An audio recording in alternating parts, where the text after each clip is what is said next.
swimmer dies after being hit by a motorized sampan in Tolo Harbor. 1 killed and over 20 injured during a shooting incident near the end of a Super Bowl victory parade in Kansas City. And Ukraine says it sank a Russian warship in the Black Sea.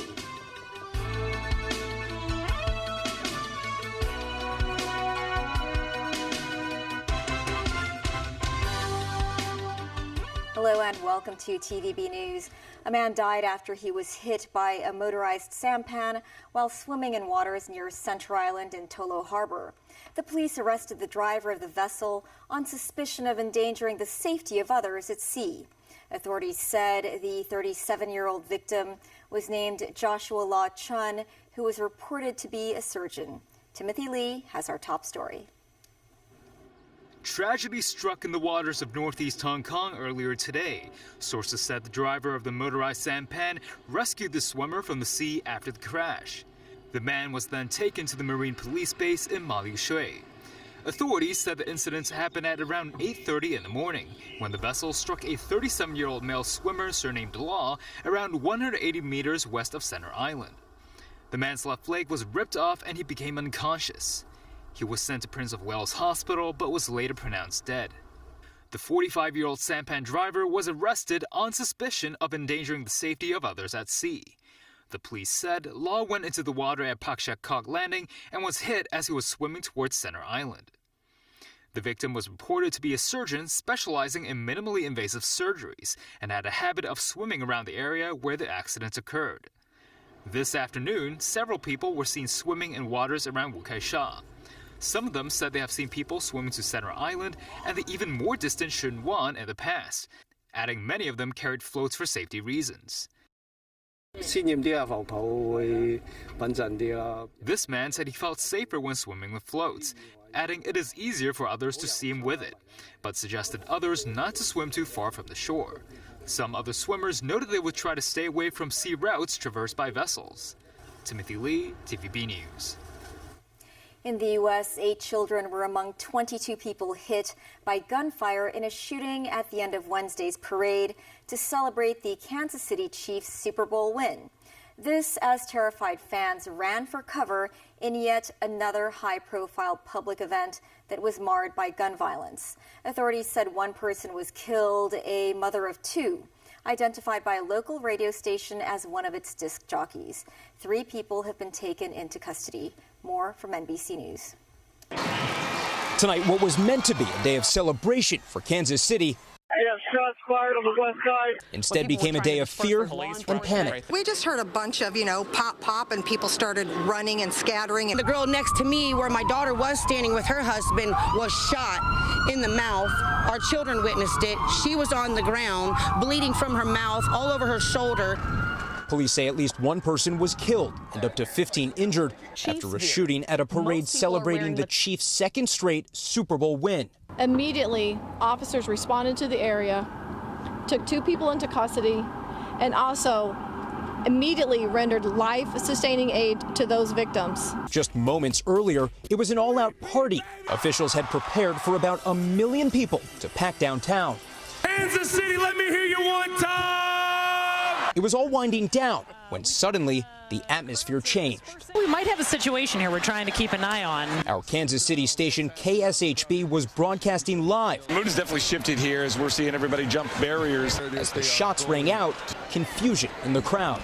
Everyone started running out of the building, and you could hear people yelling, active shooter, active shooter. As some fans began to flee. They were telling us to run, but then they said active shooter, and then so we just dropped down to the ground. My daughter tried to climb on top of me to protect me, and I tried to just hold her so nothing would happen to her. Police rushed in, searching for the shooter. The police chief says the response was immediate, with more than 800 officers already on scene for the parade. I'm angry at what happened today. The people who came to this celebration should expect a safe environment. The injured carried out on stretchers. A sniper stood ready on a nearby rooftop. 3 law enforcement officials briefed on the case tell NBC News the shooting is believed to be criminal in nature and not terrorism. Before the parade, I asked the mayor about plans to keep the event safe. Our police department's prepared for whatever comes our way. The mayor says all Chiefs players, coaches, and staff are accounted for and safe. Tonight, the Chiefs writing in a statement, "We are truly saddened by this senseless act of violence." And 3 days after winning the Super Bowl, Patrick Mahomes posting, praying for Kansas City. U.S. President Joe Biden said the shooting cuts deep in the American soul.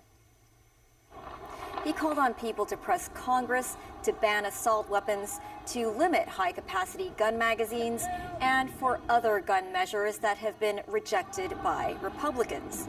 He said, today's events should move us, shock us, shame us into acting. What are we waiting for? Biden noted that Wednesday was the anniversary of the 2018 high school shooting in Parkland, Florida, that killed 17 people. He said there have been more mass shootings in 2024 than there have been days in the year. U.S. Vice President Kamala Harris also commented briefly on the shooting as she left for Germany to attend the Munich Security Conference. You know, gun violence is the #1 cause of death for the children of America. Not some form of illness or car accidents, gun violence. And the reality of it is a lot of this can be prevented if members of legislators, including the United States Congress, just have the courage to act with reasonable gun safety laws. And I think it's incredibly important for everyone to understand it doesn't have to be this way. Democrats in the United States are celebrating after flipping the House seat vacated by Republican George Santos. The victory comes just a short time after House Republicans impeached Homeland Security Secretary Alejandro Mayorkas. More on that from NBC News. Tonight, President Biden forcefully pushing back on the impeachment of Homeland Security Secretary Alejandro Mayorkas, slamming it as a, quote, blatant act of unconstitutional partisanship. Republicans have accused Mayorkas of refusing to enforce the law, allowing millions of migrants to cross the border. It's a good day when we can start to finally hold people accountable for what's gone on at the southern border. But the push to impeach Mayorkas comes on the same night Democrats cruise to a victory in a special election on Long Island, taking back a swing seat once held by disgraced Congressman George Santos. We won! Democrat Tom Suozzi attacked the impeachment of the secretary, leaned in on immigration, and hammered Republicans for backing away from the bipartisan border deal. Tom Suozzi talked about common sense solutions and finding bipartisan common ground. Tom Suozzi won.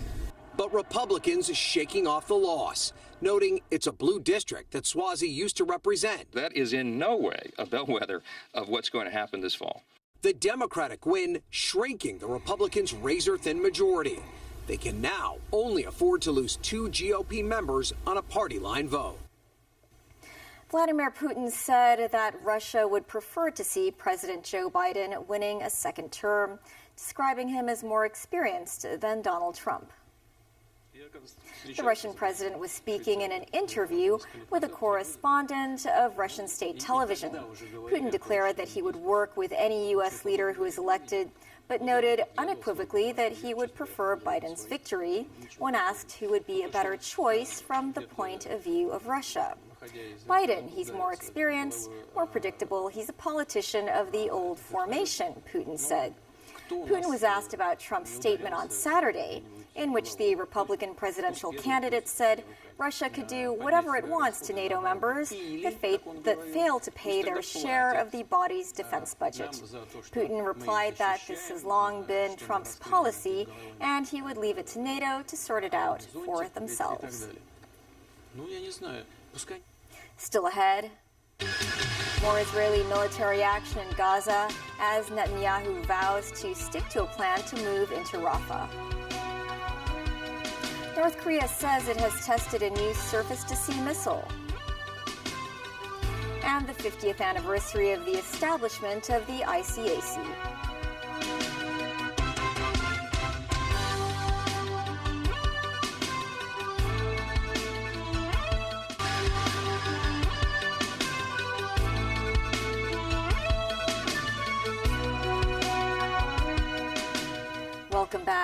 international efforts to broker a ceasefire between Israel and Hamas appear to have suffered a setback. Israel reportedly recalled its negotiating team from Cairo, with Prime Minister Benjamin Netanyahu accusing Hamas of refusing to change its delusional demands. Netanyahu also said Israel is sticking to its plan to raid the town of Rafah in the southern Gaza Strip after civilians have been evacuated. A number of countries have urged Israel to hold off on its offensive, with Rafah housing 1.5 million Palestinians who have fled the war in other parts of Gaza. Nazvi Karim with more. Palestinians evacuating the main Nasser hospital in the southern town of Khan Yunis. Around 2,000 people escaped heavy fighting in the area, with reports that Israeli snipers have shot and killed at least 10 over the past week. The Israeli military said it had opened a secure route to allow civilians to leave, while medics and patients could remain inside. Reports say they are headed for nearby Rafah, the district near the Egyptian border crammed with 1.5 million people, living in fear of an all-out Israeli offensive. Netanyahu, despite international calls for restraint, is determined to attack Rafah, where he says the last battalions of Hamas fighters are holding out.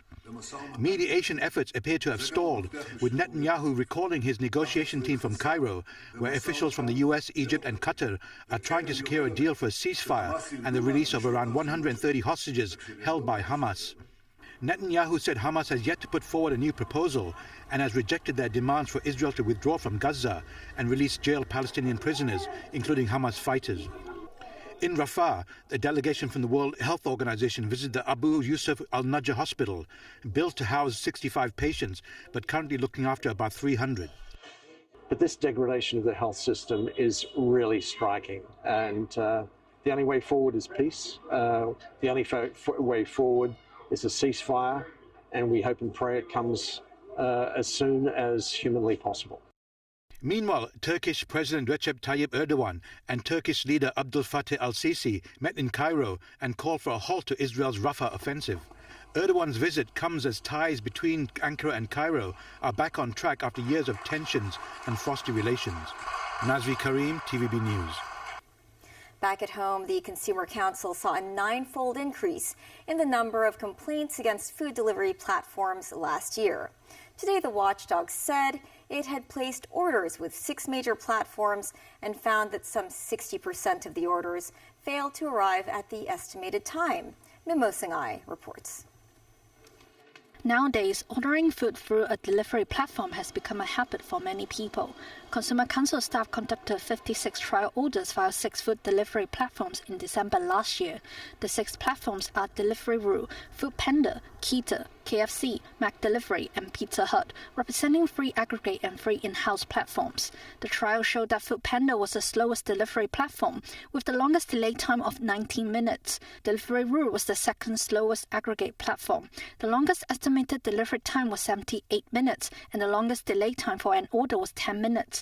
While Keeta delivered food orders on time, the longest estimated delivery time for one of its orders was 41 minutes. During the trials, the consumer watchdog also found that 81% of ordered items were more expensive on food delivery platforms than if customers were to pick them up from the restaurants.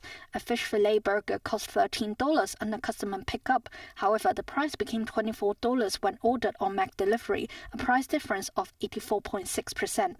The customer service said the number of complaints against food delivery platforms had remained high over the past few years. If we are talking about aggregate number, since 2021 to now, we received 2,859 complaint cases. It is about, the delay and also non-delivery of the order.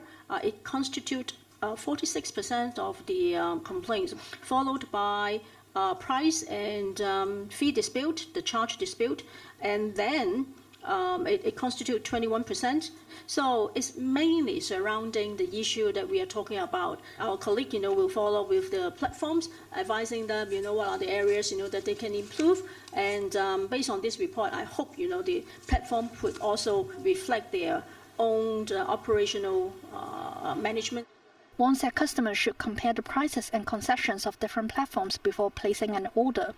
Meanwhile, the council tested 19 prepackaged instant noodle samples and found high sodium and fat content in all of them.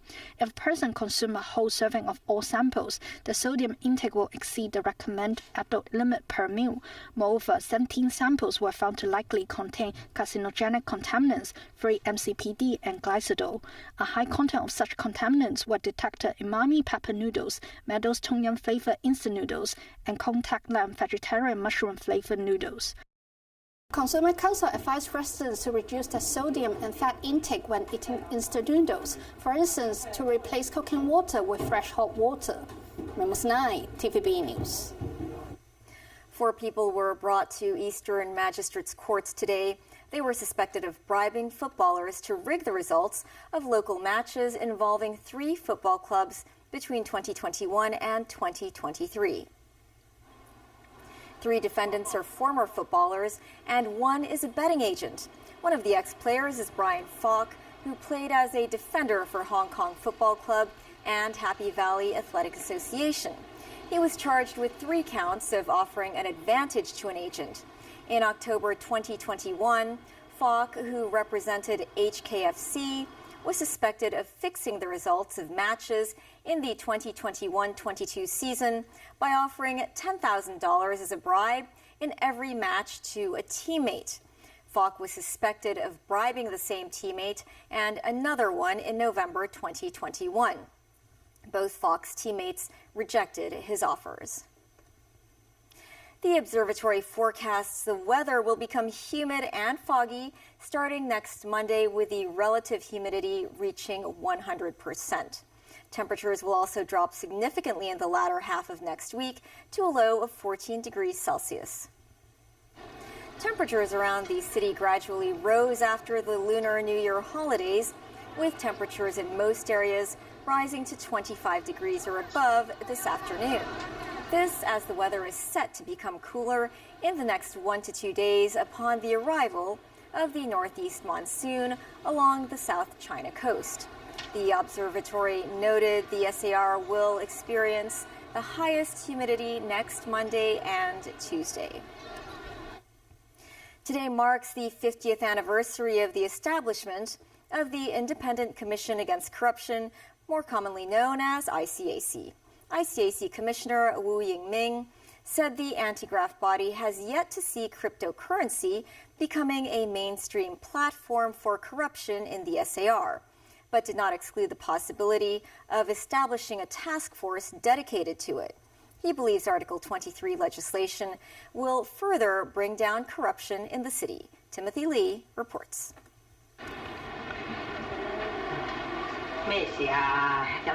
Hong Kong suffered from rampant corruption throughout the 1960s, to the extent that hospitalized patients had to bribe nursing staff just to get a cup of water.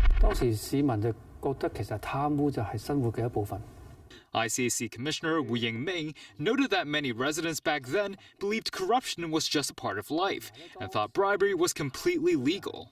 Among the worst offenders in the city's sea of corruption was the police force, most famously portrayed through the 1973 case involving former Chief Superintendent Peter Godber. The scandal sparked citywide outrage and played a role in the establishment of the ICAC under the then governor Murray McLeod. The commissioner of the anti-graft body said many Hong Kong people used to believe the ICAC was more of a promotional tool than a practical organization given its then small size. He stressed it was through 5 decades of hard work that changed the minds of residents, successfully educating the community about the illegality of corruption. With cryptocurrency becoming an ever-popular trend around the world, some are concerned that the digital currency may become a new tool for corruption.